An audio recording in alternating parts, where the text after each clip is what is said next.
아가서 6장에서는 술람미 여인과 솔로몬이 서로에 대한 갈망으로 인해서 다시 한번 관계를 회복하는 장면입니다.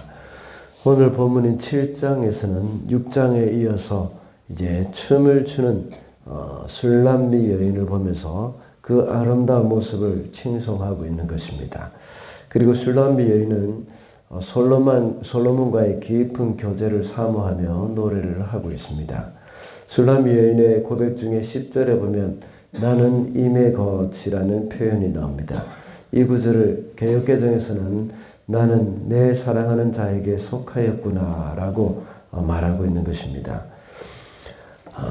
이 사랑하는 자에게 속한 술람미 여인을 향한 사람들의 칭송, 이것이 또 1절부터 5절까지 기록되어 있고 또 남편 솔로몬의 칭찬이 6절부터 8절까지입니다.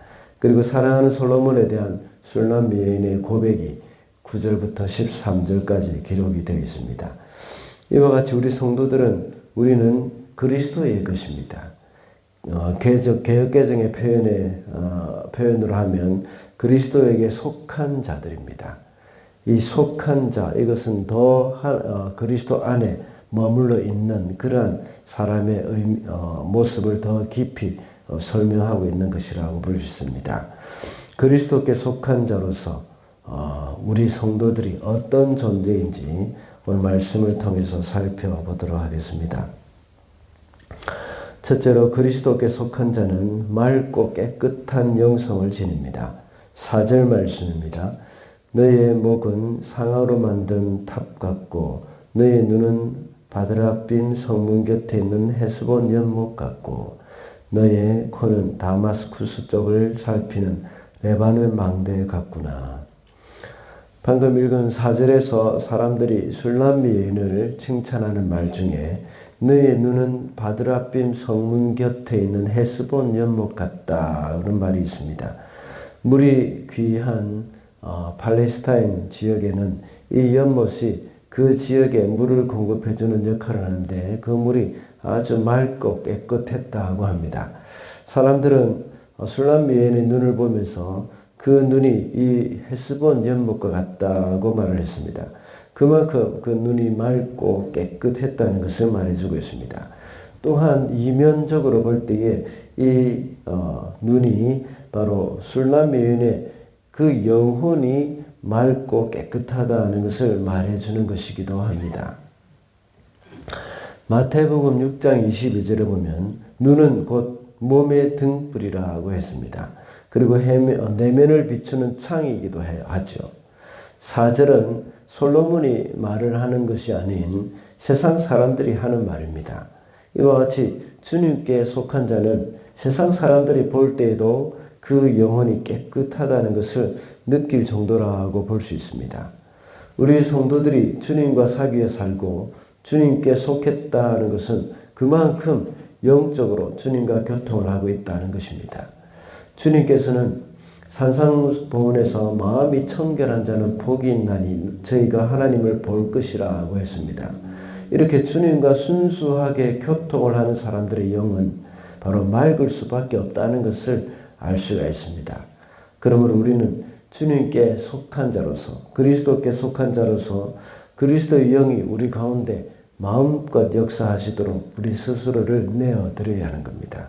그렇게 할 때 우리 속에 있는 세상의 가치관이나 변화되지 않는 기질, 또 우리의 옛자 이런 것들이 성령의 능력으로 새롭게 되어줄 수가 있는 겁니다. 그래서 우리 속에 성령이 충만해서 주님의 마음을 닮은 사람으로 살아가는 그 성도들이 되어야겠습니다. 둘째로 그리스도께 속한 자는 주님의 기쁨이 됩니다. 6절 말씀입니다. 오 나의 사랑 나를 기뻐하는 여인아 그대는 어찌 그리도 아리답고 고운가. 6절부터 8절은 솔로몬이 노래하는 부분이라고 했죠. 술람미 여인의 아름다움을 보고 기뻐하는 대목입니다. 여기서 말하는 기쁨이나 아름다움은 육체적인 모습만 보면서 아름답다고 하거나 기뻐한다는 말이 아닙니다. 이 기쁨은 육체적인 아름다움이나 육체적인 사랑을 넘어서 전인격적을 전인격적인 사랑을 가리키는 겁니다. 솔로몬이 볼 때에 술람 여인은 그 마음의 아름다운 성품을 보면서 더욱더 그를 기뻐하고 있는 것입니다.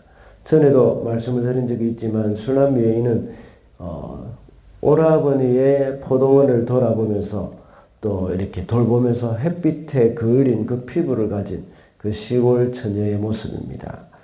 그러나 그 내면의 아름다움을 이 솔로몬은 더욱더 귀히 여기고 있다는 것을 알 수가 있습니다. 솔로몬에게는 많은 여인들이 있었다고 했죠. 그들 중에 술람 여인보다 외모가 더 뛰어난 사람들이 있었을 것입니다. 그럼에도 불구하고 그 여인들은 솔로몬을 그렇게 기쁘게 해주지 못했습니다. 그런 외적인 아름다움은 그냥 활짝 핀 꽃이 얼마 지나지 않아서 곧 시들어버리는 것과 마찬가지입니다. 그런 외적인 아름다움은 잠깐에 불과합니다. 그러나 술람 여인은 비록 햇빛에 그을린 피부이며 포도원을 돌보며 양떼를 돌보는 그런 시골 처녀였지만 그 내면의 아름다움이 솔로몬을 더욱더 기쁘게 해 주었던 것입니다. 우리 성도들은 무엇으로 주님을 기쁘시게 해드릴 수 있겠습니까? 우리 가운데 있는 내면의 변화, 주님이 주시는 그 성령의 충만함으로 말미암아 주님이 기뻐하시는 그 내면의 변화, 이것이 하나님을 기쁘시게 할 수 있습니다. 또한 우리 마음 가운데 있는 믿음으로 주님을 기쁘시게 해드릴 수 있는 겁니다. 그래서 히브리서 11장 6절에 믿음이 없이는 기쁘시게 못하다니 하고 말씀하고 있습니다. 우리가 그리스도께 속한 사람으로서 믿음으로 주님을 기쁘시게 해드리는 자들이 되어야 하겠습니다. 그럴 때에 주님이 우리를 보실 때 누리는 그 기쁨, 이것이 더욱더 크고 영원할 것입니다. 마지막으로 그리스도께 속한 자는 주님과의 교제를 가장 소중하게 여깁니다. 11절 말씀입니다. 이미여 가요, 우리 함께 들러 가요. 나무숲 속에서 함께 밤을 보내요. 9절부터 13절까지는 술람미 여인이 노래하는 대목이라고 했습니다. 그가 솔로몬을 향해서 함께 들러 숲으로 가자고 말을 합니다. 왜 그럴까요? 주변의 그 누구의 방해도 받지 않도록 하기 위한 것입니다. 오직 단 두 사람이 서로에게만 집중하면서 시간을 가지기 위한 것이죠. 들이나 나무숲은 사람이 거의 없는 장소입니다. 거기에다가 이제 거기서 밤을 보낸다는 것은 더욱더 서로에게 집중할 수 있는 곳이 됩니다. 이렇게 술람미 여인이 솔로몬에게 속한 자로 여기고 있으면서 이토록 이런 시간을 갖고 싶어 한다는 것이죠. 우리 성도들은 그리스도께 속한 사람이라면 주님과 교제를 소중히 여기는 마음이 있어야 합니다. 이 세상에 그 어떤 것도 방해를 받지 않는 시간을 우리는 가지도록, 하나님과 가지도록 힘을 써야 합니다. 물론 주님은 늘 우리와 동행하시고 우리와 함께 하십니다. 그러나 일상생활에서 우리가 주님께만 집중하기가 정말 쉽지 않습니다. 물론 주님은 하루 24시간 계속해서 주님 우리에게 집중을 하십니다. 그러나 우리가 그렇지 못하기 때문에, 우리가 계속해서 24시간 동안 주님께 집중하지 못하기 때문에 우리는 특별한 시간을 가져야 합니다. 제가 자주 말씀을 드리는 것이지만 너무 바빠서 주님께 집중해서 만나는 시간이 없다면 우리는 또한 결단을 해야 합니다. 심지어 생업 때문에 바쁘시다면 대단히 죄송한 말이지만 그 바쁜 일조차 줄여야 합니다. 어떤 분들은 뭘 먹고 살아야 하느냐고 원망하실 수도 있습니다. 또한 담임 목사가 성도의 형편을 알기는 알고 하는 말이냐고 할 수도 있습니다. 그러나 성도가 먹고 사는 것이 정말 목적이라면, 먹고 사는 그 일이 정말 목적이라면 그렇게 해야 할 수도 있습니다. 그러나 성도는 먹고 사는 것이 그 삶의 목적이 아니죠. 그러나 하나님의 나라와 하나님의 뜻을 이루는 것이 목적이라면 달리 생각을 해야 합니다. 비록 모기지 이자가 올라가고 물가는 또 계속 고공을 행진하고 또 먹고 사는 일조차 빠듯할 수도 있습니다. 그렇지만 주님과의 교제의 시간을 위해서는 그런 희생도 기꺼이 우리는 감수를 해야 하는 겁니다. 물론 거기에 대해서 하나님께서 책임져 주실 것이라는 말을 감히 드립니다. 그렇게 할 때에 더 많은 고난이 있을 수도 있고 또한 하나님께서 채워주실 수도 있습니다. 저희들 같은 경우에는 늘 그렇습니다. 아마 성도들이 그렇게 하지 못하는 대부분의 문제는 실제적인 재정의 결핍보다는 믿음의 문제일 경우가 많습니다. 그래서 앞에 대지에서 말씀드린 바와 같이 하나님을 기쁘시게 하기 위해서는 믿음의 결단을 내려야 합니다. 그러므로 그리스도께 속한 자는 주님과의 교제를 가장 소중하게 여겨야 하는 겁니다. 여러 가지 힘든 그런 경제적인 힘든 부분이 있을수록 우리는 더욱더 이것이 바로 하나님이 우리에게 주시는 그런 믿음의 훈련이구나 하는 그런 생각들을 더 많이 가지게 되어야 합니다. 그래서 주님께 더 집중하고 주님과의 교제를 더욱더 소중하게 여겨야 한다는 것입니다.